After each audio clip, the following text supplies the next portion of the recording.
கடவுளை நோக்கி எடுத்து வைப்பதற்கு, நம்ம கிறிஸ்தவ வாழ்வுல நம்ம பயணிப்பதற்கு உதவியா தான் இருக்கும்.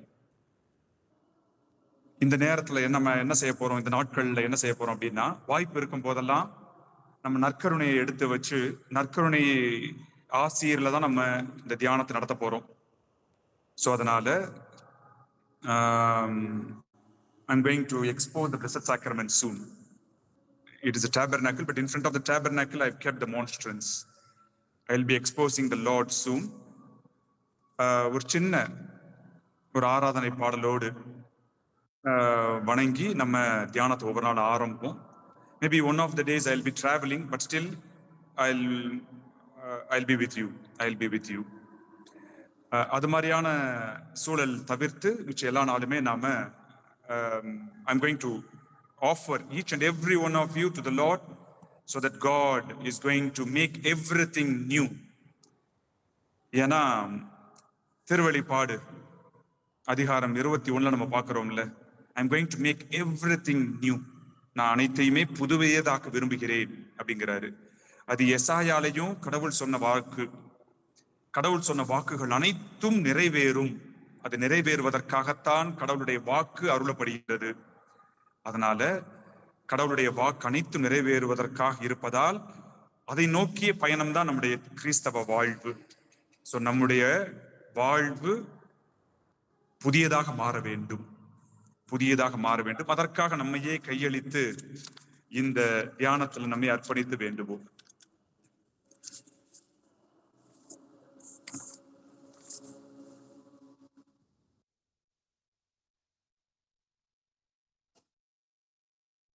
So I'm going to expose the Blessed Sacrament now.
ஆராதனை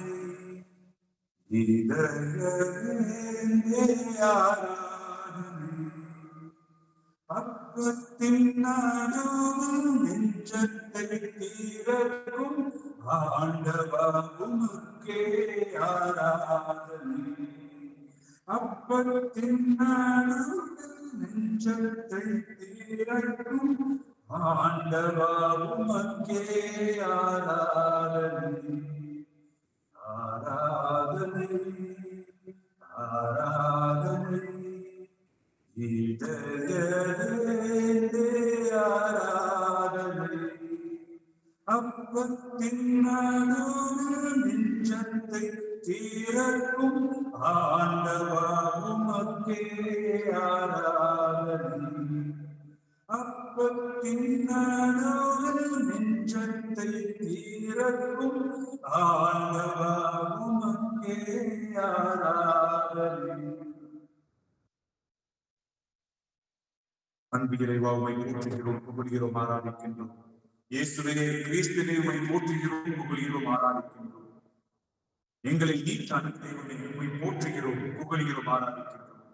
இதோ இந்த நேரத்தில் வெவ்வேறு நிலைகளிலிருந்து இந்த தியானத்தில் பங்கு கொண்டதற்கு ஒவ்வொருவரின் நிறைவாக ஆசைப்படுகிறோம். இந்த ஆன்லைன் வளர்ச்சியின் மூலமாக உமது செய்தியை கேட்டு நீ என்ன எங்கள் வாழ்வை விரும்புகிறீரோ அதையெல்லாம் நாங்கள் மாற்றம் கொள்வதற்கான, புதிய வாழ்வை பெற்றுக் கொள்வதற்கான இந்த ஒரு வாய்ப்பிற்காக நன்றி செலுத்துகிறோம் சுவாமி. இந்த வாய்ப்பை பயன்படுத்திக் கொள்ளும் ஒவ்வொரு ஆன்மாவையும் நிறைவாக ஆசீர்வதித்தரும், அவருடைய குடும்பங்களை ஆசீர்வதித்தரும், அவருடைய எண்ணங்களை ஆசீர்வதித்தரும். நிறைவான ஒரு ஆசையும் உமது அருள் துணையும் உமது பாதுகாப்பும் அரவணைப்பும் என்றும் அவர்களை ஆட்கொள்வதாக. தியானத்தை மேற்கொள்வதற்கும் ஒவ்வொருவரையும் தியானத்தை வழிநடத்தவருக்கும் என்னையும் உம் பாதத்தில் ஒப்படைத்து உமது கரங்களில் எங்களை வழிநடத்த வேண்டும் என்று கெஞ்சி மன்றாடி தியானத்தை ஆரம்பிக்கின்றோம்.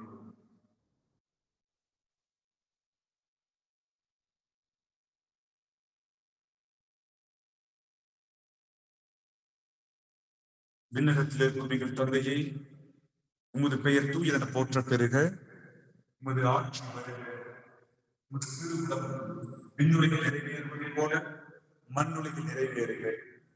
எங்கள் அன்றாட உணவை எங்களுக்கு இன்று தாரும். எங்களுக்கு எதிராக குற்றம் செய்தவர்களை நாங்கள் மன்னிப்பது போல எங்கள் குற்றங்களை மன்னியும். எங்களை சோதனைக்கு உட்படுத்தாதேயும், தீமையிலிருந்து விடுவித்தருளும். ஆமென்.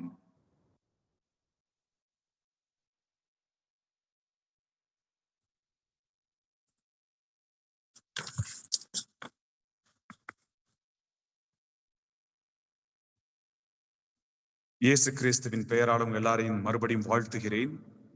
அவருடைய பிரசனம் இந்த நேரத்துல நம் ஒவ்வொருவரையும் இணைத்திருக்கிறது. இந்த தியானத்தின் வாயிலாக கடவுள் நம்மை மற்றொரு முறை புதுப்பிக்கவிருக்கிறார்.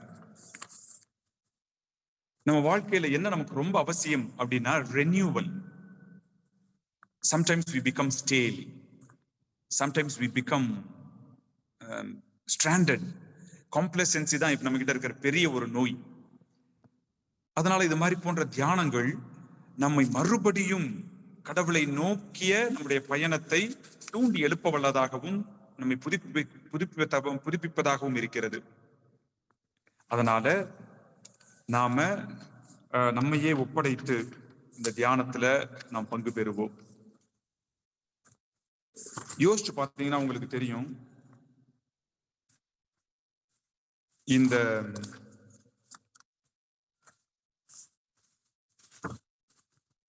ரெனியூவல் அவசியமா அப்படின்னு பார்க்கும்போது நம்முடைய வாழ்க்கையில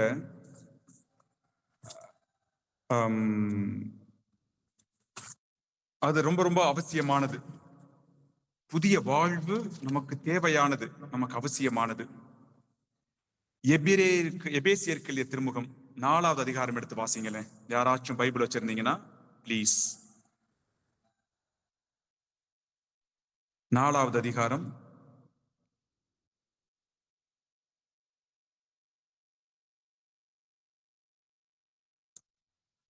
எபேசியர் 4வது அதிகாரம் 17 24 வரை. Any one of you can read. ஆதலால் நான் ஆண்டவர் பெயரால் வற்புறுத்தி சொல்வது இதுவே: பிற இனத்தவர் வாழ்வது போல் இனி நீங்கள் வாழக்கூடாது. அவர்கள் தங்கள் வீணான எண்ணங்களுக்கேற்ப வாழ்கிறார்கள். அவர்களது மனம் இருள் அடைந்து இருக்கிறது.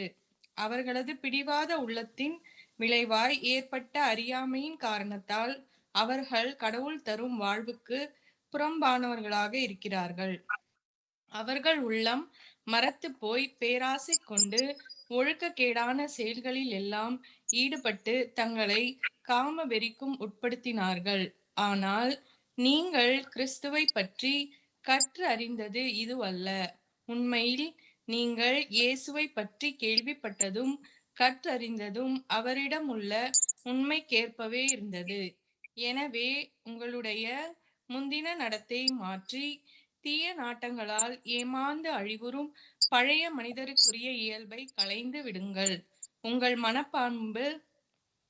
மனப்பாங்கு புதுப்பிக்கப்பட வேண்டும். எது வரைக்கும் வாசிக்க சொன்னீங்க? 24. கடவுளது சாயலாக படைக்கப்பட்ட புதிய மனிதருக்குரிய இயல்பை அணிந்து கொள்ளுங்கள். அவ்வியல்பு உண்மையான நீதியிலும் தூய்மையிலும் வெளிப்படும். அப்ப இந்த பகுதியில 22வது வசனம் சொல்வது போல உங்களுடைய முந்தின நடத்தையை உங்களுடைய முந்தின நடத்தையை மாற்றி தீய நாட்டங்களால் ஏமாந்து அழிவரும் பழைய மனிதருக்குரிய இயல்பை களைந்து விடுங்கள். பழைய மனிதருக்குரிய இயல்பை களைந்து விடுங்கள். அப்ப புதிய மனப்பான்மை நமக்கு வரணும். உங்கள் மனப்பாங்கு புதுப்பிக்கப்பட வேண்டும். கடவுளது சாயலாக படைக்கப்பட்ட புதிய மனிதருக்குரிய இயல்பை அணிந்து கொள்ளுங்கள். அப்ப பழைய மனிதருக்குரிய இயல்பை களைந்து விடுகிறோம், புதிய இயல்பை நாம் அணிந்து கொள்ளவிருக்கிறோம். கடவுள் தரக்கூடிய புதிய வாழ்வு அத்தகையதாக இருக்கும். அப்ப உண்மையிலேயே நம்ம புதிய மனிதருக்குரிய இயல்பை அணிந்திருக்கிறோம் அப்படின்னா என்ன ஆகும்? ரெண்டு முக்கியமான விஷயம் நடக்கும். அவ்வியல்பு, அந்த புதிய மனிதருக்குரிய இயல்பு என்னத்தை பண்ணும் நமக்கு? அந்த கடைசி வசனம், இவ்வியல்பு உண்மையான நீதியிலும் தூய்மையிலும் வெளிப்படும். இந்த ரெண்டு விஷயம் முக்கியமானது. நம்ம புதிய மனிதனாக மாறி இருக்கிறோம் என்றால் இந்த ரெண்டு விஷயம் நம்முடைய வாழ்க்கையில் நடைபெறும். உண்மையான நீதி, தூய்மை. நீதி என்பது மற்றவருக்கானது.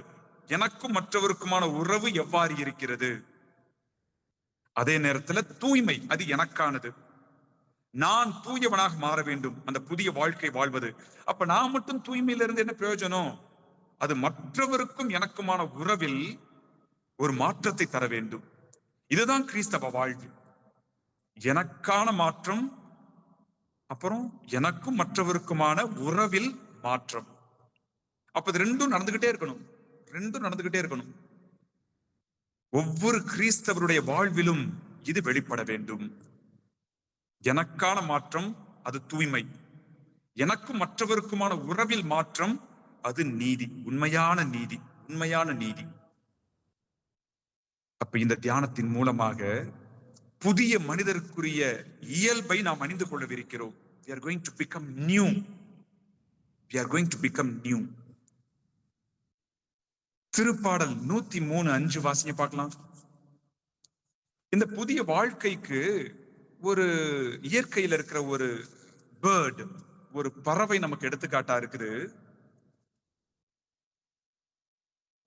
Psalm 103 verse 5. அவர் உன் வாழ்நாளை நலன்களால் நிறைவுறச் செய்கிறார். உன் இளமை கழுகின் இளமையென புதிதாய் பொலிவுறும். உன் இளமை கழுகின் இளமையென புதிதாய் பொலிவுறும். அது போதும்.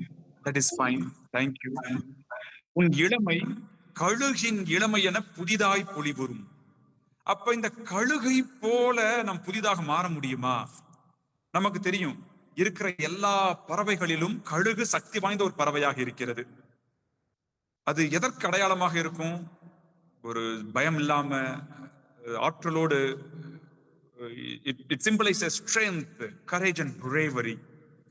அப்ப இப்பேற்பட்ட ஒரு கழுகுக்கு புதிய வாழ்வு கொடுக்கப்படுகிறது.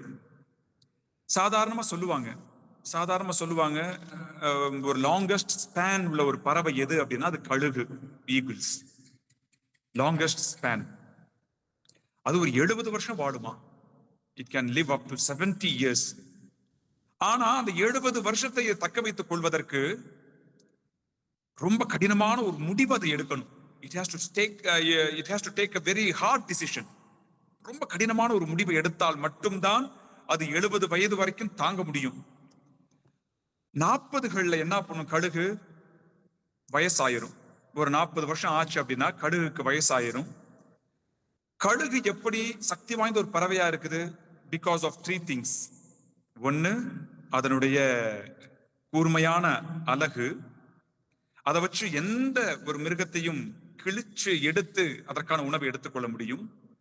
2வது, அதற்கான நெக கணுக்கள், அவ்வளவு ஸ்ட்ராங்கான நெக கணுக்களை வச்சு தூக்கிட்டு போயிரும்.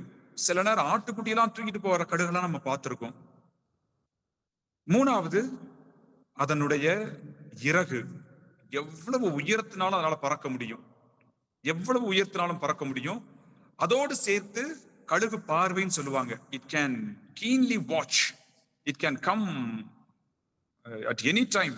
சரட்டு வந்து தூக்கிட்டு போயிடும். அதனாலதான் ப்ராவர்ப்ஸ்ல, நீதி நூட்கள்ல 30வது அதிகாரத்துல 18வது வசனம் இந்த பைபிள் சொல்லுது நீதி நூல் 30:18. அது பறக்கக்கூடிய அந்த ஆற்றலை பார்த்து இந்த நீதி நூல் ஆசிரியர் ஆச்சரியப்படுறாரு. வாசிங்க. 30:18. எனக்கு இயற்கை தருவன 3 உண்டு, என் அறிவுக்கு எட்டாத 4வது ஒன்றும் உண்டு. அவை வானத்தில் கழுகு மிதத்தல், கற்பாறை மேல் பாம்பு ஏறுதல், வானத்தின் மீது கழுகு மிதத்தல். எவ்வாறு அந்த ரெக்கையை வச்சுக்கிட்டு அப்படியே மிதந்துகிட்டு நிக்குது அப்படிங்கிறது ஆச்சரிய தரக்கூடியது அப்படின்னு விவிலிய ஆசிரியர் அந்த இறை வாக்கு சொல்லுது. அப்ப அதற்கு சக்தி வாய்ந்த இந்த 3ம் பயனற்று போய்விடும் அந்த 40 வயசு ஆகும்போது. That's what people say. என்ன நடக்குது அப்படின்னா, கழுகுக்கு அந்த கூர்மையான அழகு ரொம்ப வளைஞ்சிருமா, அதை வச்சு பயன்பட முடியாது, கொத்த முடியாது, ஏன்னா கூர்மை போய் வளைஞ்சிரும். அதே மாதிரி நெகக்கணுக்கள் எல்லாமே ரொம்ப நீளமா ஆகி அதனுடைய கூர்மை போய்விடுமா. அதே மாதிரி இறகு எல்லாமே ரொம்ப வெயிட்டா ஹெவியா அப்படி மாறிடுமா. இந்த சமயத்துலதான் கழுகு ஒரு கடினமான ஒரு முடிவை எடுக்க வேண்டும். அந்த முடிவை அது எடுத்து செயல்படுத்தினால் அதற்கு மறுவாழ்வு, புது வாழ்வு கிடைக்கும். இல்லாட்டினா சாப்பாடு இல்லாம, இதையும் தாங்க முடியாம, பறக்க முடியாம அது செத்து போகும். அப்ப இந்த முடிவை எடுத்துச்சுன்னா கழுகு என்ன பண்ணும்? ஒரு ஹார்ட் டிசிஷன் எடுத்த பிறகு உயரமான ஒரு மலையில, யாரும் வர முடியாத ஒரு பகுதியில, பாறை பகுதியில போய் உட்காருமா. முதல்ல இட்ஸ் a painful process. அது 150 நாள் நடக்கக்கூடிய ஒரு முக்கியமான ஒரு நிகழ்வு அப்படின்னு சொல்றாங்க. அடுத்து என்ன பண்ணும்? It starts knocking off its beak against the rock. உடச்சு எடுத்து அந்த பாறையில தேய்ச்சி எடுத்து அது பிச்சு எடுத்துருமா. அப்ப அழகே இல்லாம முழுக்கட்டின்னு இருக்கும். அது வளர்ற வரைக்கும் காத்துக்கிட்டு இருக்கும். So when the new beak starts growing, அந்த ஷார்ப்பான அந்த பீக் கிடைச்ச பிறகு ரெண்டாவது என்ன பண்ணுமா? அதோடைய நெகக்கணுக்கள் எல்லாத்தையும் பிச்சு எரியுமா.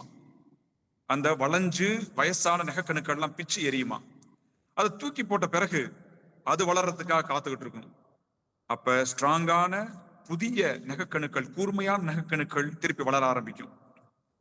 அது முடிச்ச பிறகு தன்னுடைய காலை வச்சுக்கிட்டும் தன்னுடைய அழகை வச்சுக்கிட்டும் ஒவ்வொரு இறகா பிச்சு போடுமா. அந்த ஹெவியாக ரொம்ப பழசா இருந்த அந்த ஒவ்வொரு இறகா பிச்சு போடுமா. அதெல்லாம் பிச்சு போட்ட பிறகு it will wait for next rest of the days. புதிய இறகு உருவாகும். இது முடியறதுக்கு it takes 150 days, 150 நாட்கள் ஆகுமா. இப்ப கழுகு can go for another 30 years or 40 years. இப்படிதான் கழுகு ஒரு புதிய வாழ்வை பெற்றுக்கொள்வதாக இருக்கிறது.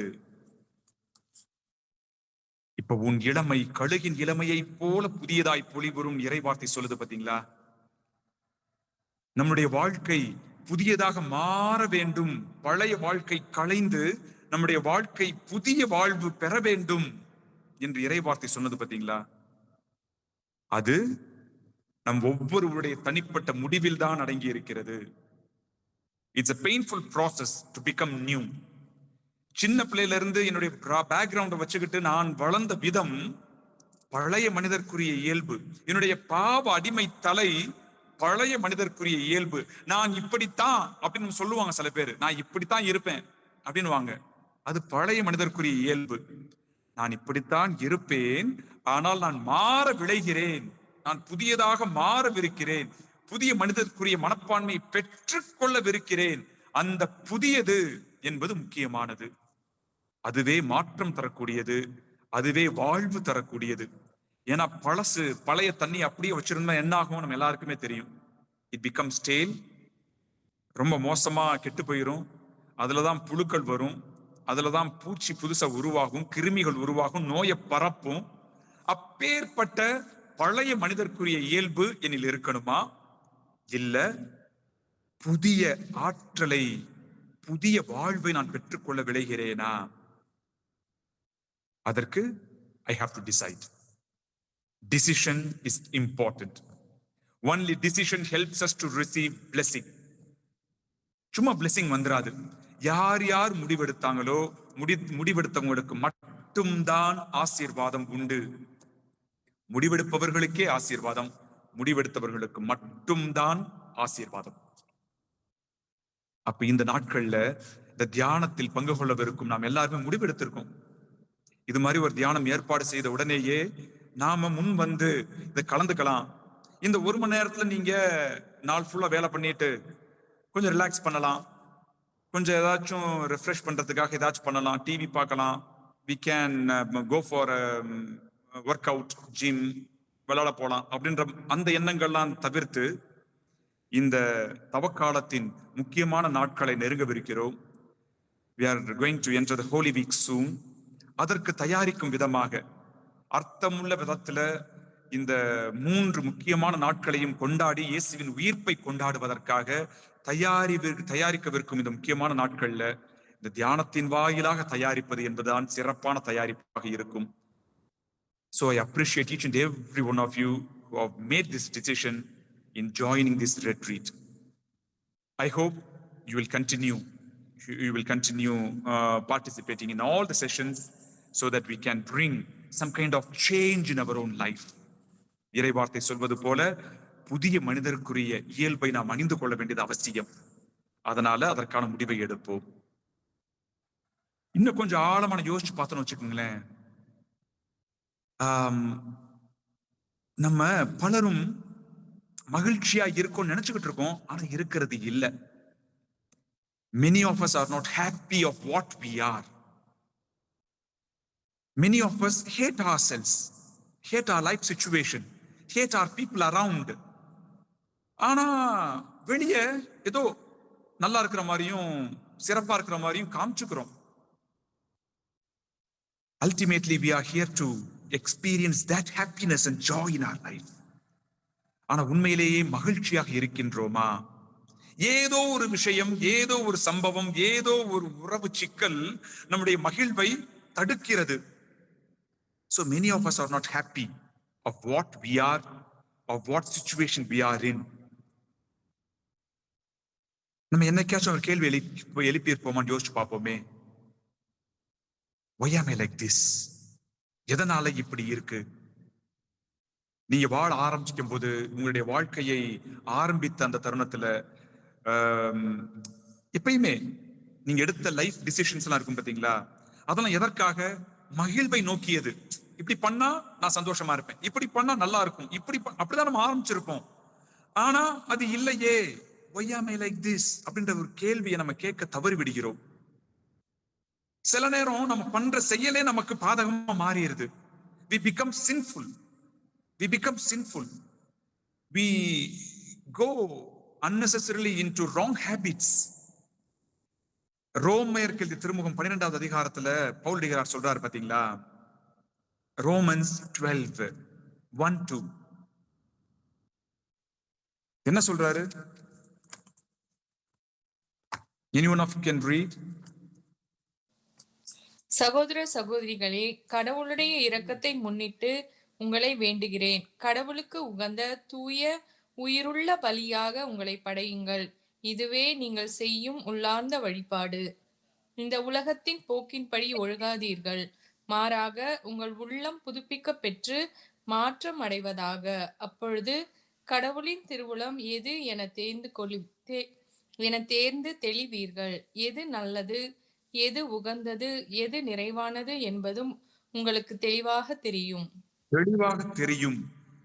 அப்ப சரியான முடிவுகளை எடுப்பதற்கு, ஒரு புதிய உள்ளம் புதுப்பிக்கப்படுவதற்கு, to get a renewal, to bring transformation, நாம உயிருள்ள பலியாக நம்மை கடவுள்கிட்ட படைக்கணும். அவ்வாறு படைத்தால் நிச்சயமாக நம்மால் தேர்ந்து தெளிய முடியும். நாம கடவுளுடைய திருவுளம் என்ன என்பதை அறிந்து கொள்ள முடியும். அதற்கான முயற்சி தான் இந்த தியானம். இப்ப இந்த தியானத்தின் வாயிலாக நாம நம்மையே புதுப்பிக்கவிருக்கிறோம். We are going to receive transformation in our life. இறை வார்த்தையை தொட்டால் கண்டிப்பாக அந்த டிரான்ஸ்ஃபர்மேஷன் கிடைக்கும், சந்தேகமே கிடையாது, கண்டிப்பாக கிடைக்கும். We are going to receive new life. That's what God wants. I am going to make everything new. அப்படிதான் கடவுள் சொல்றாரு. அப்ப அந்த புதுமையை, அந்த புதிய ஆற்றலை பெற்றுக்கொள்வதற்கு உயிருள்ள பலியாக நம்மை ஒப்பு கொடுக்க வேண்டும். அதுதான் உண்மையான வழிபாடு, அதுதான் உண்மையான வழிபாடு.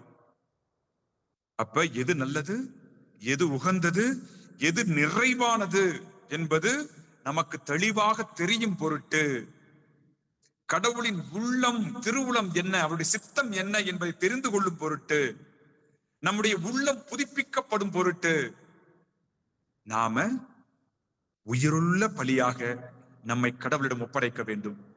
எப்படி உயிருள்ள பலி எப்படி ஒப்படைக்கிறது? நீங்களாகவே உங்களை ஒப்படைக்க போறீங்க. What you are going to offer to the Lord with your own difficulties, with your own problems, with your own limitations, with your own sinfulness. You are going to offer yourself to the Lord. Then God will make it better. என்னுடைய முயற்சியும் இருக்குது, கடவுளுடைய ஆசியும் இருக்குது, அவருடைய அருள் துணையும் இருக்குது. அதனால நாம we are going to become new. அதுதான் இந்த தியானத்தின் மைய பொருளாக இருக்குது. We are going to bring transformation in our own life. குறிப்பா யோசிச்சு பார்த்தோம்னா, கடவுள் தான் உங்களை எல்லாத்தையுமே இணைச்சிருக்காரு. நம்ம எல்லாரையுமே கடவுள் தான் இணைச்சிருக்காரு அப்படின்னு நான் சொல்லுவேன். நான் இந்த தியானத்தின் வாயிலாக எல்லாருமே ஏதோ ஒரு விதத்துல கடவுள்கிட்ட நம்ம வேண்டிக்கிட்டே இருந்திருப்போம், ஒரு மாற்றம் வேணும்னு நினைச்சிருந்திருப்போம். அந்த ஜெபத்தின் பொருட்டு கடவுள் இந்த ஆன்லைன் ரெட்ரீட் மூலமாக நம்ம எல்லாம் இணைத்திருக்கிறார். So that God can give you His wonderful presence in bringing transformation in our own life. அப்ப நம்ம என்ன செய்யணும்? கடவுளை எதிர்கொண்டு அவரை சந்திக்க வேண்டியது அவசியம்.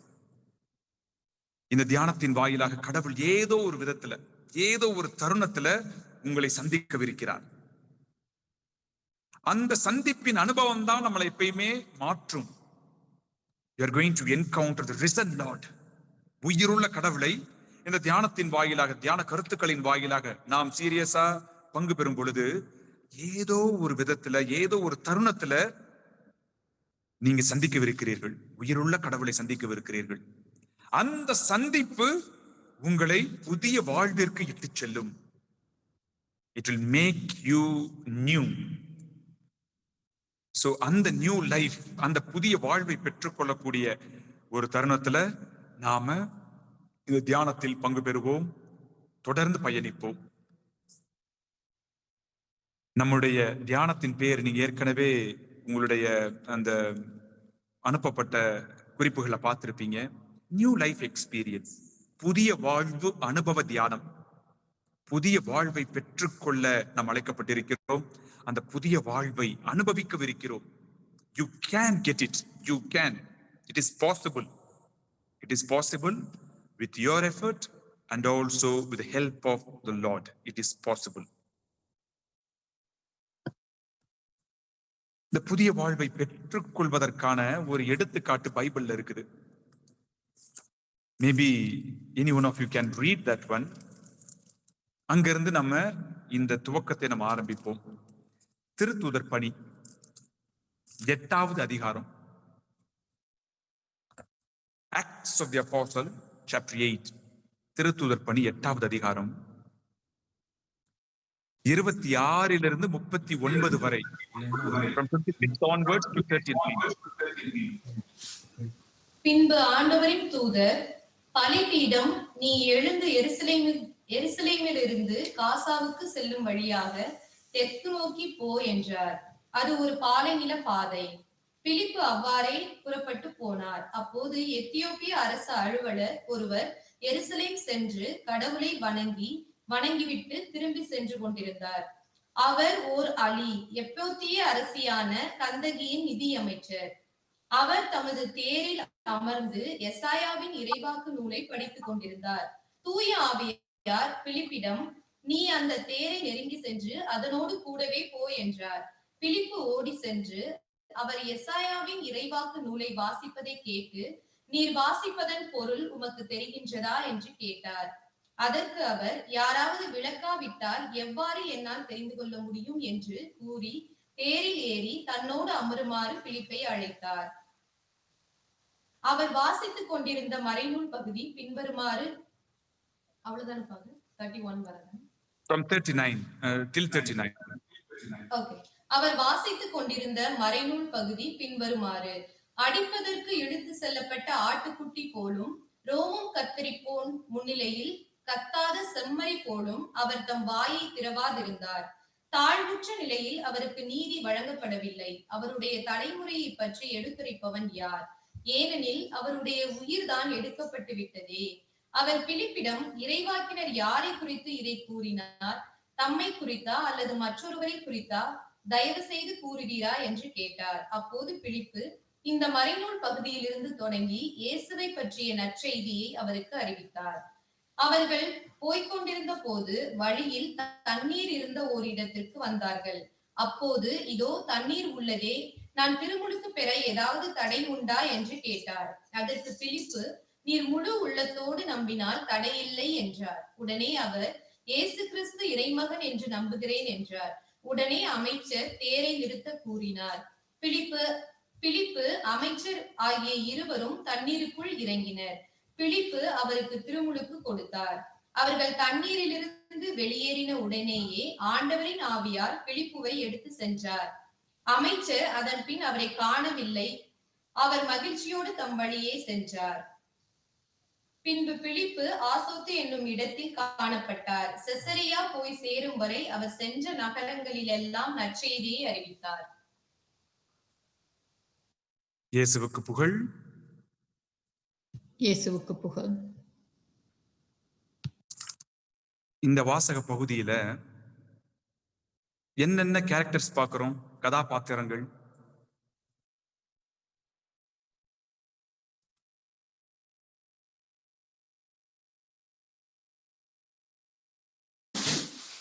பிலிப்பு, ஹோலி ஸ்பிரிட், அப்புறம் அந்த அலி. ஓகே, பிலிப்பை பார்க்கிறோம், ஹோலி ஸ்பிரிட் பார்க்கிறோம், அந்த அலி, அன்னகர், திருநங்கை பார்க்கிறோம். அப்புறம் ஆண்டவரின் தூதரும் இருக்காரு, வெளிப்படுறாரு. இவங்கதான் மெயின் கேரக்டர்ஸ். ஆனா இன்னும் கொஞ்சம் ஆழமா பாத்தீங்கன்னா, இந்த அலி எங்க இருந்து வராரு? எருசலேமில இருந்து காசாவுக்கு. அப்புறம் அந்த வழியா திருப்பி போயிட்டு இருக்காரு அவரு. காசால இருந்து he is going to cut across all the African countries and reach Ethiopia. ஏன்னா எத்தியோப்பியா நாட்டு அலி இவரு. அப்ப எத்தியோப்பியால இருந்து, ஆப்பிரிக்கால எத்தியோப்பியால இருந்து எல்லா, அது வந்து ஏறக்குறைய southern central part of Africa, அங்க இருந்து பல பகுதிகளை கடந்து ரீச் காசா, ஈஜிப்ட்லாம் கடந்து பாலஸ்தீனுக்கு போய் எருசலேம்ல கடவுளை வழிபடுவதற்காக சென்ற ஒரு நபர் தான் இந்த அலி, எத்தியோப்பியா நாட்டு அலி. அப்ப தனியாவா போயிருப்பார் அந்த மனுஷன்? அவர் யாருன்னு பைபிள் தெளிவா சொல்லுது. He is a minister, finance minister. அவர் நிதி அமைச்சர், எத்தியோப்பிய நாட்டு நிதி அமைச்சர், அரசு அலுவலர். He is an official. அது நிதி அமைச்சர்னா சாதாரணமாவா? முக்கியமான பொறுப்பு. நாட்டோட கஜானாவே கையில தான் இருக்குது. அப்ப தனியா போயிருக்க மாட்டாரு. He would have gone, he would have accompanied with so many people. அங்கே குறிப்பு இருக்குது, தேர்ல பிலிப்பா உள்ள அனுமதிக்கிறாரு. அப்ப தேரோட்டி ஒருத்தன் இருந்திருப்பான். இவருக்கு சாப்பாடு செய்யறதுக்கு, டென்ட் போடுறதுக்கு. ஏன்னா ஒரு நாள் பயணம் கிடையாது, பல நாட்கள் பயணம் செஞ்சு தான் போகணும். அப்ப இருட்டாயிருச்சுன்னா, டயர்ட் ஆயிட்டாங்கன்னா டென்ட் போட்டு தூங்கிட்டு அப்புறம் டென்ட்டை கலட்டி சுத்தி எடுத்துட்டு போறதுக்கு. So it is a crew which went to Jerusalem from Ethiopia. அப்ப இந்த சூழல்ல எத்தனையோ பேரு கதை மாந்தர்கள். அப்ப ஒருவருடைய இந்த மாற்றம் அங்க இருக்கக்கூடிய அத்தனை பேரையும் ஆட்கொள்ளும். அதை மனசுல வச்சுக்கணும். அப்படிதான் மாறிச்சு. அதுதான் அது நிகழ்வா இருந்திருக்குது. So when we read between lines, these are the things we understand. ஆனா முக்கியமான கதாபாத்திரங்களாக இங்க பிலிப்பும் எத்தியோப்பியா நாட்டு அலியும் இருக்காங்க. இந்த 2 பேரை மட்டும் நம்ம யோசிப்போமே. பிலிப்பு யாரு? இயேசுவின் சீடர், நற்செய்தி அறிவிப்பாளர், கடவுளுடைய வாக்கை கூர்ந்து கவனிக்கக்கூடிய நல்ல ஒரு மனிதர், கடவுளுக்கு உடனே கீழ்ப்படியக்கூடியவராக இருக்கிறார். நீ எருசலேமிலிருந்து காசா செல்லும் வழிக்கு போன்னு சொன்ன உடனே போயிடுறாரு.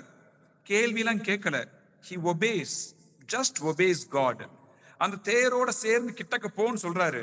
ஐயோ, எல்லாரும் கருப்பின மக்களா இருக்காங்களே, நான் யூதன் பக்கத்துல போன என்ன சொல்லுவாங்களோ, அடிச்சிருவாங்களா, திட்டுவாங்களா, அதெல்லாம் எதுவுமே யோசிக்கல, போறாரு. அதே மாதிரி அவருக்கு ஆன்ம தாகம் இருந்தது. He has got thirst for souls, ஆன்ம தாகம். அதனாலதான் பிலிப்பு கொடுக்கப்பட்ட அந்த பணியை செய்வதற்காக எத்தியோப்பியா நாட்டு அலியிட்டையும் பேசுறாரு. அதே மாதிரி மற்ற எல்லா இடங்களும் போய் நற்செய்தி அறிவிக்கக்கூடிய ஒரு மனிதனாக இருக்கிறார். மனமாற்றம் தரக்கூடிய ஒரு மனிதனாக இருக்கிறார். அப்ப வாழும் கடவுள் இயேசுவால் அந்த அலிக்கு அனுப்பப்பட்ட ஒரு கடவுளின் மனிதனாகவே அங்கு இருக்கிறார். இறைவனின் கருவியாக அங்கு செயல்படுகிறார். அதுதான் பிலிப்பினுடைய சிறப்பு. இப்ப யூனக்கு வருவோமே. இந்த யூனக், எத்தியோப்பியன் யூனக் அலி, நம்ம இந்த காலத்துல சொல்லப்படுவது போல திருநங்கைகள். I think all of us know about this transgenders. நம்ம எல்லாத்துக்கும் அவங்கள பத்தி தெரியும். எப்படி இருப்பாங்க? தன்னுடைய பிசிக்கல் டிஃபெக்ட் இருந்திருக்கும். ஏதோ ஒரு காரணத்தினால ஆண் பெண்ணாகவோ பெண் ஆணாகவோ தன்னையே பாவித்து கொண்டு அதிலேயே வாழக்கூடிய ஒரு நிலையில்லாத ஒரு மனசுடைய ஒரு மக்கள். அப்ப இந்த சூழல்ல அந்த எத்தியோப்பியன் யூனக்குடைய நிலைமை எப்படி இருக்குன்னு யோசிச்சு பாருங்க. அதுவும் பைபிளே சொல்லுது. ஒரு சில பேரு எப்படி இவரு இந்த எத்தியோப்பியா நாட்டு நிதியமைச்சராக இருந்திருப்பாரு தெரியல. we don't have any information about it in the Bible. But என்னவா இருந்திருக்கும் அந்த காலத்துல அரசர்கள் to maintain purity of their clan, அந்த அந்த பட்டத்து ராணி தங்கியிருக்கக்கூடிய இடத்துல காவலர்களை துணைக்கு வைக்க மாட்டாங்க. anything could happen. அப்ப they make some people eunuchs, forced eunuchs in Bible சொல்லுது. ஏசு அதை பத்தி பேசும்போது சொல்லுவாரு, forced eunuchs சில பேர் இருக்காங்க. சில பேர் பிசிக்கல் டிஃபெக்டோட இருக்கிறதுக்கு, பிறக்கிறதுக்கு அப்படியே பிறந்து வர்றதுக்கு வாய்ப்பு இருக்குது. ஆனா ஒரு சில பேரு இயேசு சொல்றது போல தன்னையே இறை பணிக்காக, இறை அரசிற்காக அலிகளாக மாற்றிக்கொண்டவர்கள். Maybe myself, priests, religious sisters, இவங்கள் எல்லாருமே, இவங்கெல்லாம் ஒரு காரணத்திற்காக, நற்செய்திக்காக, நற்செய்தி பணிக்காக they have become eunuchs. அப்ப இவரு நிச்சயமா forced eunuch-ஆ இருக்கிறதுக்கு வாய்ப்பு இருக்குது. Usually they make a good soldier part of a bodyguard for the queen and castrate him so that nothing wrong happens. But அவர் ஒரு அலியாக, ஒரு பாதுகாப்பு ஒரு மனிதனாக இருப்பதற்கு வாய்ப்பு. அநேகமாய் இந்த அரசன் இறந்த பிறகு இந்த ராணிக்கு அந்த பட்டத்தை, அந்த அரசாட்சி செய்யக்கூடிய ஒரு வாய்ப்பு கிடைச்சிருக்கும். ரொம்ப நம்பகமா இருந்த இந்த அலியை அவங்க பினான்ஸ் மினிஸ்டரா போட்டுறதுக்கு வாய்ப்பு இருந்திருக்கும். இந்த சூழல்ல he's a finance minister, no doubt. He's a rich man. Am I correct? He's a rich person. ஏன்னா பினான்ஸ் மினிஸ்டர் இருந்ததுனால, அரசி கந்தகிக்கு அடுத்த நிலையில் இருந்ததுனால, அரசு அலுவலராக இருந்ததுனால எல்லா சொத்துக்களும், அரச கஜானாவே, சாவியே இவர் கையில தான் இருக்கும். அதனால அவர் ரிச் பர்சன். அதே நேரத்தில் இம்பார்ட்டன்ட் பர்சன். ஏன்னா அரசிக்கு அடுத்த நிலையில இருக்கக்கூடிய முக்கியமான ஒரு ஆடு. இவர் ரிலீஸ் பண்ணாதான் காசு, இல்ல காசு இப்ப கஷ்டம் அப்படின்னு சொன்னாங்கன்னா காசு கொடுக்க முடியாது. அதனால இவர் சொன்னாதான் நடக்கும் பல விஷயங்கள்லாம். அதுவும் அலியாயிருந்து இந்த ஒரு பதவியை எடுத்திருக்காரு அப்படின்னா முக்கியமான நபர், அந்த அரசிக்கு முக்கியமான நபராக இருந்திருப்பார். Is an important person. மூணாவது, காசே கையில இருக்கிறதுனால, since he is a finance minister, he is a powerful person. சக்தி வாய்ந்த ஒரு மனிதன், சொன்னா நடக்கும், எல்லாரும் பயப்படுவாங்க அந்த அளவுக்கு. So he is a rich person, important person, powerful person. But இதெல்லாம் இருந்து என்ன பிரயோஜனம்? He is lacking something. ஏதோ அவரிடம் குறைவுபடுகிறது. He is in lack. இன்னும் ஆழமா யோசிச்சு பாருங்களேன். Put all these 3 letters together of rich person, important person, powerful person. What do you get? The first letter of every word. Rich, important, powerful. What do you get? Rest in peace. Rest in peace. RIP. அப்ப உயிரோடு இருந்து கொண்டு அவர் செத்த நிலையில ஒரு ஸ்டேல் life, பழைய வாழ்வு, பழைய மனிதர்க்குரிய இயல்பு, மகிழ்ச்சியே இல்லாத, இப்படிதான் நம்மில் பல பேர் வாழ்ந்து கொண்டிருக்கிறோம். நம்மில் பல பேர் இப்படிதான் வாழ்ந்துகிட்டு இருக்கோம், உயிரோடு இருப்பதாக நினைத்து. ஆனால் எதற்காக வாழ்றோம், ஏன் இப்படி கஷ்டப்படுறோம், ஏன் இப்படி இருக்கும் அப்படி நம்மையே நொந்துக்க கூடிய ஒரு நிலைப்பாட்டுல தான் நாம் இருக்கோம். அதிக காசு பணம் இருந்து என்ன பிரயோஜனம்? முக்கியமான பதவிகள் வகித்து எல்லாருக்கும் முக்கியத்துவம் நிறைந்த நபராக இருந்து என்ன பிரயோஜனம்? சக்தி வாய்ந்த மனிதனாக இருந்து என்ன பிரயோஜனம்? So we lack something. நம்ம கிட்ட இருக்கும் காசு பணம், நம்ம கிட்ட இருக்கும் முக்கியத்துவம், நமக்கு இருக்கக்கூடிய இந்த ஆற்றல், பதவி, எல்லாத்தையும் கடந்து ஒரு வித்தியாசமான வாழ்க்கை வாழ முடியுமா? பிலிப்பை சந்திக்கிற வரைக்கும் அது சாத்தியம் இல்லாமல் இருந்துச்சு யூனத்துக்கு. அந்த அலிக்கு பிலிப்பை சந்திக்கிற வரைக்கும் அது சாத்தியம் இல்லை. ஆனால் கடவுள் சாத்தியமாக்குகிறார். It is possible. You can be CEO of any company. You can be filthy rich. You could be powerful person. நிறைய பேர் வேலைக்கு எடுக்கிறதும் தூக்குறதும் இருக்கலாம். But in spite of that, you can live a new life, happy life. கடவுள் கொடுத்த அந்த ஆசீர்வாதத்தை பிறருக்கு ஆசீர்வாதமாக மாற்றக்கூடிய ஒரு சிறந்த வாழ்க்கையை நிச்சயமா வாழ முடியும். அதற்கு என்ன பண்ணணும்? பிலிப்பை நம்ம வாழ்க்கையில அனுமதிக்கணும். He opened the cart. He opened the doors of his own cart and allowed Philip to enter. தன்னுடைய தேர கதவை திறந்து பிலிப் அனுமதிச்சாரு. உள்ள வாங்கன்னு அனுமதிச்சாரு. So we should also enter God in our own life. We should enter the word of God.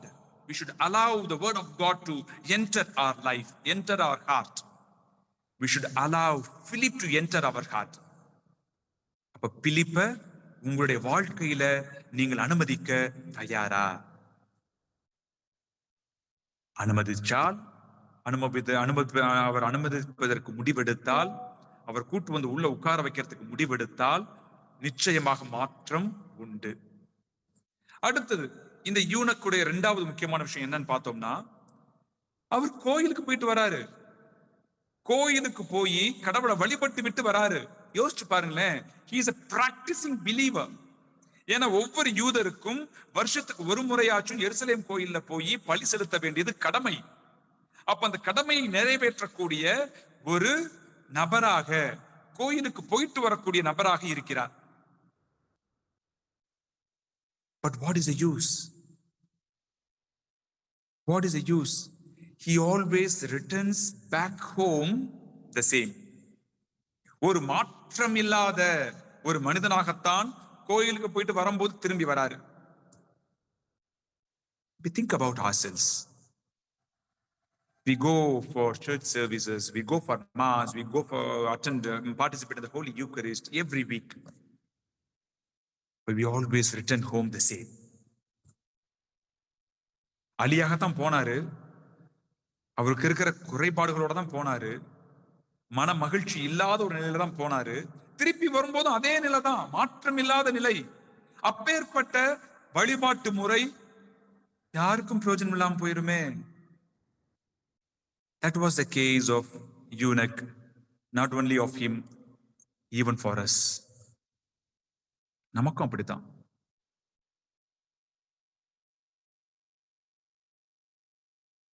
அப்ப பூசைக்கு போய் ஜெபம் சொல்லி பைபிள் வாசிச்சு எந்த ஒரு மாற்றமும் இல்லை என்றால், நம்ம கிறிஸ்தவர்களா இருந்து இயேசுவை அறிந்து கொண்டு என்ன பிரயோஜனம்? என்ன பிரயோஜனம்? மூணாவது, பிலிப்பு வாழ்க்கையில இந்த யூனக்குடைய வாழ்க்கையில பார்க்கிற மூணாவது விஷயம், நம்ம இந்த பைபிள்ல இருந்து இந்த பகுதியில இருந்து வாசிச்ச பகுதியில மூணாவது முக்கியமான விஷயம், அவர் என்ன பண்ணிட்டு இருந்தாரு? ஏதோ ஒண்ணு வாசிச்சுக்கிட்டு இருந்தாரு. What was he reading? இறைவாக்கு நூலை வாசிச்சுட்டு இருந்தாரு. அதுவும் குறிப்பா எசாயா நற்செய்தியை வாசிச்சுட்டு இருக்காரு மனுஷன். எசாயா நற்செய்தியை வாசிச்சுட்டு இருக்காரு, எசாயா இறைவாக்கு பகுதியை. Since he was a rich person, he was able to hold Bible in hand. அப்ப அவர் பணக்காரர். அந்த காலத்துல பைபிள் பிரதியெல்லாம் கிடையாது.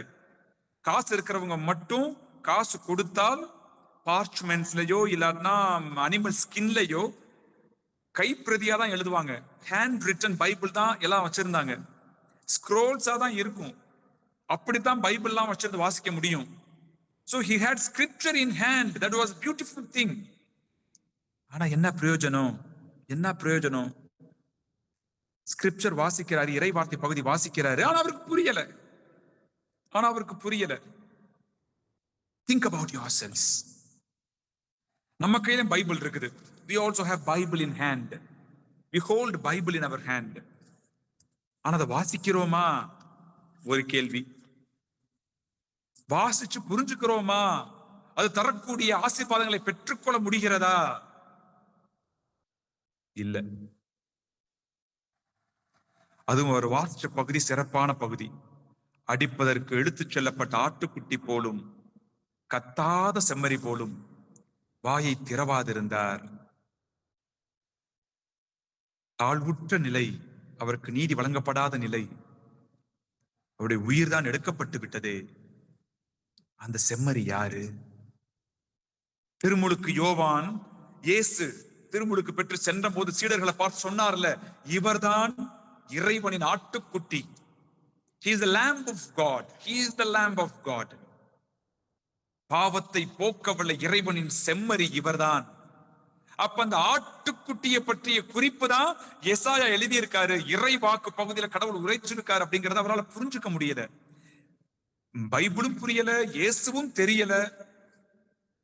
இப்பேற்பட்ட ஒரு நிலையில அந்த மனிதன் நிச்சயமாக ஒரு பழைய வாழ்க்கை, ஒரு வேதனை நிறைந்த வாழ்க்கை, துன்பம் நிறைந்த வாழ்க்கை, மகிழ்ச்சி அற்ற வாழ்க்கை, அர்த்தமற்ற வாழ்க்கை, அப்படிதான் வாழ்ந்திருப்பார். So what is he missing? What he is missing is an encounter with Jesus. But he was searching for it. கேட்கிறாரு, who is the prophet talking about? யாரை பற்றி இந்த இறைவாக்கு பகுதியில இவர் பேசுறாரு அப்படின்னு கேட்டுக்கொள்ள தெரிஞ்சு கொள்ளக்கூடிய ஒரு ஆர்வம் இருந்தது. அந்த ஆர்வம் தான் ரொம்ப ரொம்ப முக்கியம். அந்த தேடல் ரொம்ப ரொம்ப முக்கியம். அந்த தேடல் இருந்துச்சுன்னா for sure we are going to encounter the risen Lord. We are going to see him. We are going to experience his presence. We are going to make ourselves new, all because of encountering the risen Lord. இயேசுவை சந்திக்கக்கூடிய, இயேசுவை அறிந்து கொள்ளக்கூடிய, இறை வார்த்தையை புரிந்து கொள்ளக்கூடிய ஒரு விஷயம் brings transformation. ஒரு மாற்றத்தை தரவல்லது, புதிய வாழ்வை தரவல்லது. இந்த இறைவாக்கு பகுதி முடிக்கும் போது எப்படி முடிச்சோம்? 39 என்ன முடிச்சோம்? அதன் பின் அவரை காணவில்லை, அவர் மகிழ்ச்சியோடு தம் வழியே சென்றார். அதுக்கு முன்னாடி அந்த மகிழ்ச்சி இல்ல. ஏன்னா being a eunuch, everybody was coming in front of him. வணக்கம் செலுத்தி, நீங்க அவர் தான் பினான்ஸ் மினிஸ்டர்னால வணக்கம் செலுத்தி இது பண்ணிட்டு போவாங்க. ஆனா அப்படி பின்னாடி போய் முதுகுக்கு பின்னாடி அவரை பத்தி கேலி பண்ணுவாங்க. நம்மளே பார்த்திருப்போம்ல, டிரான்ஸ்ஜெண்டர்ஸ் நம்ம எவ்வாறு தமிழ்நாட்டிலையும் சரி மற்ற இடத்துலயும் சரி கொஞ்சம் வித்தியாசமா பார்க்கிறோம், விகற்பமா பார்க்கிறோம், கேலி பண்றோம். 9ன்னு சொல்லுவோம், அஜக்குன்னு சொல்லுவோம், வித்தியாசமா கைத்தட்டி காமிப்போம். இதெல்லாம் நம்ம பண்ணது சின்ன பிள்ளையிலையும் சரி நம்மளுடைய வாலிப வயசுல சரி பண்ணியிருப்போம். இப்ப ஓப்பனா பண்ண மாட்டோம். மனசுக்குள்ள அவங்களை பார்த்தாவே ஒரு சின்ன ஒரு நக்கல் சிரிப்பு இருக்கும், நமக்குள்ள கேலி பேசுவோம். அப்ப இந்த யூனக் பினான்ஸ் மினிஸ்டரா இருந்திருந்தாலும் இந்த கேலி பேச்சுக்கும் கிண்டலுக்கும் நிச்சயமா அவர் ஆளா இருந்திருப்பாரு. மகிழ்ச்சி இருந்திருக்காது. இவ்வளவு பெரிய சொத்தை வச்சு என்ன பிரயோஜனம்? நீங்க கஷ்டப்பட்டு வேலை செய்யறீங்க, சொத்து சேர்க்கிறீங்க, எதற்காக? அடுத்த சந்ததிக்கு விட்டு செல்வதற்காக. ஆனா இந்த யூனக்குக்கு அடுத்த சந்ததினே கிடையாது. That's why he is a eunuch. He is important or made important. அப்ப தனக்குன்னு ஒரு குழந்தை இல்லாத சூழல்ல தன் குழந்தைக்கு என்னத்தை சேர்த்து வைக்க முடியும்? நாளைக்கு வச்சிருக்க சேர்த்து வைக்கிற சொத்து, வாங்கல சம்பளம் எல்லாம் எதற்கு? வாங்கி போட்ட சொத்தெல்லாம் எதற்கு? ஒரு மகிழ்ச்சி இல்லாத ஒரு சூழல், ஒரு மகிழ்ச்சியே இருந்திருக்காது அந்த ஆள் வாழ்க்கையில. சரி, கோயிலுக்கு போனாச்சும் நிம்மதி கிடைக்குமான்னு போயிட்டு வந்தாலும் உண்மையான இறைவனை அறிந்து கொள்ள முடியாத, பார்க்க முடியாத அந்த ஒரு பிளைண்ட்னஸ், அந்த ஒரு குருட்டுத்தன்மையினால நிச்சயமா அவருக்கு உண்மையான கடவுள் தரக்கூடிய ஆற்றலும் பெற்றுக்கொள்ள முடியாத ஒரு ஸ்டேல்னஸ். இந்த சூழல்ல தான் he really made open his own life towards the Lord and received newness in his own life. இயேசுவை அறிவிக்கப்படும் பொழுது இயேசுவை சந்தித்தார், இயேசுவை பெற்றுக்கொண்டார், இறை வார்த்தையை புரிந்து கொண்டார். அவர் கிடைத்தது மகிழ்ச்சி. மகிழ்ச்சியோடு தம் வெளியே சென்றார். மகிழ்ச்சியோடு. யோசிச்சு பாருங்களேன், இத்தனை நாள் வரைக்கும் உருன்னு கோபமா வருத்தத்தோட தான் இருந்திருப்பார் மனுஷன். எத்தியோப்பியா போன உடனே வித்தியாசமான ஒரு வாழ்க்கை நிலை. எல்லாரும் என்ன வித்தியாசமா கேட்ட உடனே அவர் சொல்லியிருப்பாரு, நான் இயேசுவை அறிந்து கொண்டேன்.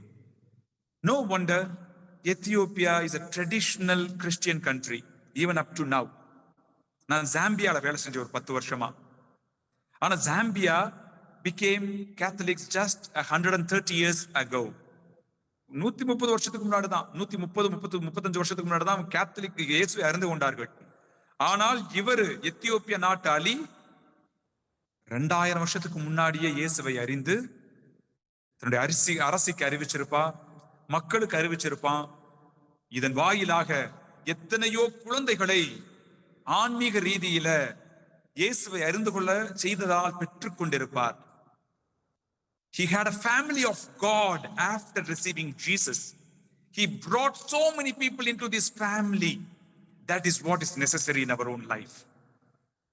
அங்க பிலிப்பு நற்செய்தியை அறிவிக்கிறார், யூனுக்கு நற்செய்தியை பெற்றுக் கொள்கிறார்.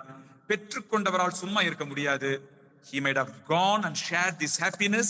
He might have shared his experience of encountering the Lord. He might have shared the gospel. அப்ப நாமும் நம்முடைய வாழ்க்கையில ஏதோ ஒரு விதத்துல we are like this eunuch. நமக்கான அந்த லேக் எதுன்றதை யோசிச்சு பாருங்க தனிப்பட்ட விதத்துல. That is the little homework I want to leave with you. What is lacking in my own life? என் மகிழ்ச்சிக்கு தடையா இருக்கக்கூடிய அந்த விஷயம் எது? நான் உண்மையிலே மகிழ்ச்சியா இருக்கேனா? மகிழ்ச்சியா என்னால இருக்க முடியுதா? இயேசுவை அறிந்திருக்கிறேனா? கோயிலுக்கு போய் அர்த்தமுள்ள ஒரு வழிபாடு செய்ய முடியுதா? பைபிள் வச்சிருந்து நான் வாசிக்கிறேனா? வாசிச்சாலும் புரிஞ்சுக்க முடியுதா? அப்ப what is a lack in me? என்னுடைய குறைபாடு எது? என்னில் காணப்படும் அந்த குற்றம் எது என்பதை யோசித்து பார்ப்போம். இந்த eunuch is none other than yourself or myself. நான் தான் அந்த eunuch. நான் தான் அந்த குறையுள்ள மனிதன். நான் தான் அவன். But no worries. God is sending Philip through this retreat. So are we open enough to receive Philip in our own life?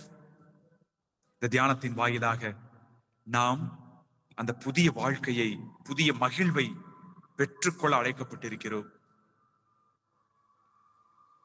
இந்த யூனக்க போல நமக்கு கடவுள் அனுபவம், இயேசு அனுபவம் நமக்கு குறைவா இருக்குது. அது இருந்துச்சுன்னா போதும், நம்முடைய வாழ்க்கை மாறும். நாம் கடவுளை தேடிக்கொண்டிருக்கிறோம், அந்த தேடல் இருந்தால் போதும், அந்த தேடல் நமக்கு மாற்றத்தை தரும். நம்மிடம் ஒரு ஸ்டெரிலிட்டி இருக்குது, அந்த ஸ்டெரிலிட்டியை மாற்றுவதற்கு, அந்த டிசாட்டிஸ்பாக்சன், லேக் ஆஃப் ஜாய், அதெல்லாம் மாற்றுவதற்கு உண்மையான மகிழ்வை தரக்கூடிய இயேசு காத்து கொண்டிருக்கிறார் இந்த தியானத்தின் வாயிலாக.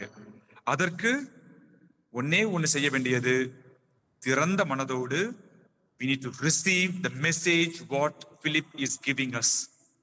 So allow Philip to enter your life. This is Philip retreat or new life experience retreat, which is going to make ourselves new. அந்த புதிய மாற்றத்தை நாம் பெற்றுக்கொள்ளவிருக்கிறோம். அதனால with openness I invite each and every one of you to continue in this journey for rest of the days. நிச்சயமாக கடவுள் ஒரு புதியது செய்யவிருக்கிறார், ஒரு மாற்றத்தை தரவிருக்கிறார். அதை பெற்றுக்கொள்வோம்.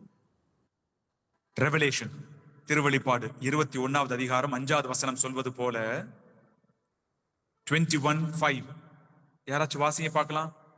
சின்ன ஒரு பகுதி, ரெவலேஷன் 21:5. திருவெளிப்பாடு 20 இதோ நான் அனைத்தையும் புதியது ஆக்குகிறேன் என்று கூறினார். மேலும் இதோ நான் அனைத்தையும் புதியது ஆக்குகிறேன். இவ்வாக்குகள் நம்பத்தக்கவை, உண்மையுள்ளவை. That is the important thing. Let us have strong faith. நான் அனைத்தையும் புதியதாக்குகிறேன். I am making all things new. I am making all things new. நம்முடைய வாழ்வு புதிய வாழ்வாக மாறவிருக்கிறது. நம்மையே கையளிப்போம், இறைவனிடம் கையளிப்போம், கடவுளிடம் நம்மையே ஒப்பு கொடுப்போம். He is making everything new. ஆனா நம்முடைய பகுதியிலிருந்து please recognize that you are a spiritual eunuch. You lack something. You lack something. என்னுடைய ஆன்மீக அந்த குறைபாடு என்ன? இரண்டாவது, I need Lord to manifest himself to me. Yes, பிலிப்புக்கு இல்லாத அந்த யூனக்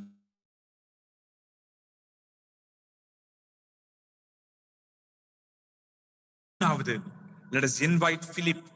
Let us invite Philip into our own chariot, into our own life, so that he can help us to bring transformation in our own life. It is not knowing about doctrine, but the experience of Lord Jesus and his Spirit will transform each and every one of us. Doctrine தெரிஞ்சுட்டு என்ன பண்ண போறோம்? It's not knowing about doctrine which will bring us change, but experience of the Lord brings us change. அதனால அந்த எக்ஸ்பீரியன்ஸை பெற்றுக்கொள்வதற்கு தயாராகும். கடைசியில் முடிக்கும் போது என்ன பண்ண போறோம் அப்படின்னா, பிலிப்புக்கு தெரிஞ்சது யூனக்குக்கு தெரியாம இருந்துச்சு. பிலிப்பு அறிந்து கொண்டது யூனக்குக்கு தெரியாம இருந்துச்சு, அறிந்து கொள்ளாமல் இருந்தான். அதை தெரியப்படுத்தும் பொழுது யூனக் became a new person, transformed person. அப்ப பிலிப்புக்கு தெரிஞ்சது எது, யூனக்கு தெரியாதது எது? அதைத்தான் அந்த தியானத்துல நம்ம வழிநடத்த போகுது. பிலிப்புக்கு தெரிஞ்சது 7 spiritual truths, 7 அடிப்படை உண்மைகள். யூனக்கு தெரியாம இருந்தது அந்த 7 அடிப்படை உண்மைகள், 7 spiritual truths. That is the basis of your Christian life. 7 spiritual truths. Maybe from tomorrow onwards we are going to tackle one by one. அந்த பிலிப்பு வெளிப்படுத்திய நற்செய்தி அறிவிக்கும் போது பிலிப்பு வெளிப்படுத்திய அந்த 7 அடிப்படை உண்மைகளை நாம் தெரிந்து கொள்ளவிருக்கிறோம். அதுதான் ஒவ்வொரு நாளின் தியான கருத்தாகவும் இருக்கும், நமக்கு தரக்கூடிய மாற்றத்தை தரவல்லதாக இருக்கும். அந்த 7 அடிப்படை உண்மைகளும் உங்களுடைய வாழ்க்கையில வந்துச்சுன்னு வச்சுக்கோங்களேன், when you are becoming realizing that one, that brings transformation, that brings meaning, that brings happiness to you. அதனால நாளையில இருந்து நாளை காலையில அந்த முதல் 2 அடிப்படை உண்மைகளை நாம் தியானிக்கவிருக்கிறோம். இந்த நேரத்துல நம்மையே ஒப்பு கொடுத்து, நம்முடைய குடும்பத்தை ஒப்பு கொடுத்து, நம்முடைய தேவைகளை எல்லாம் ஒப்பு கொடுத்து, இந்த மாற்றம் நிறைந்த வாழ்வு எனக்கு வேண்டும் என்று உணர்ந்து இந்த நேரத்துல நம்மையே கடவுள்கிட்ட ஒப்பு கொடுப்போம். I am going to give you the blessing with the Eucharistic Lord. Let us receive that blessing and continue our journey. Continue living your life where you are in a beautiful, meaningful, and in a beautiful and meaningful way. So, இந்த நேரத்துல ஒரு சில மணித்துளிகள், few seconds, நற்கருணை ஆசிரியரை பெறுவதற்கு முன்பாக நம்மையே தயாராக்குவோம், நம்மையே ஒப்பு கொடுப்போம், அன்னையின் மரியாளின் பரிந்துரையை நாடுவோம்.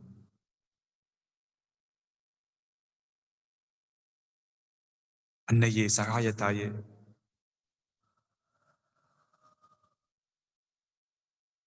நீர் இயேசுவை அனுபவித்தீர், இறை வார்த்தையை உள்ளுக்குள்ளே புதிந்து வைத்தீர், தூய ஆவியாரின் அருள் துணையால் ஆட்கொள்ளப்பட்டீர், இறை அன்பை உன்னால் புரிந்து கொள்ள முடிந்தது. இந்த 7 அடிப்படை உண்மைகளையும் நீர் வாழ்ந்தீர்.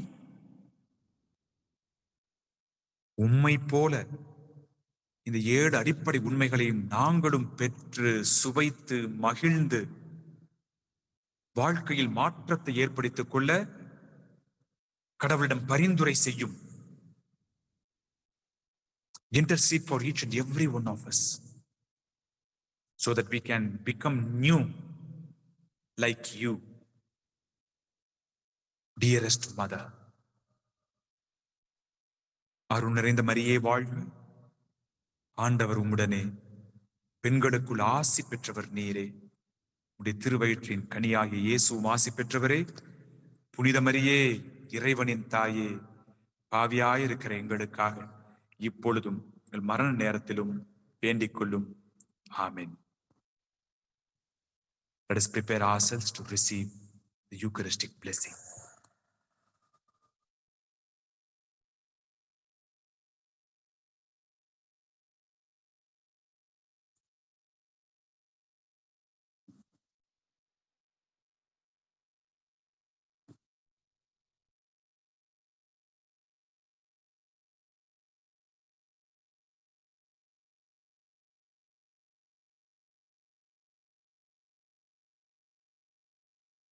May Almighty God bless each and every one of you. In the name of the Father, and of the Son, and of the Holy Spirit.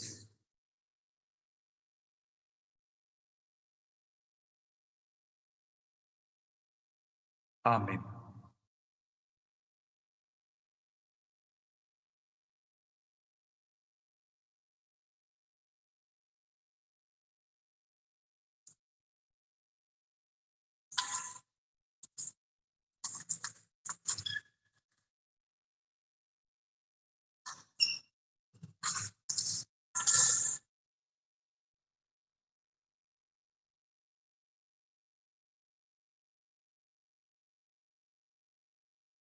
Blessed evening to each and every one of you.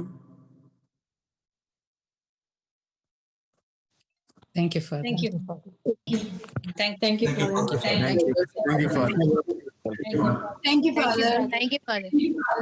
Thank you very much, Father. See you tomorrow. See you Yes. tomorrow. Thank you very much. Have a blessed day, Father. Bye. Thank you. Thank you. Thank you, Father. Thank you. Yeah, thank you, Ma. Thank you, Father. Thank you.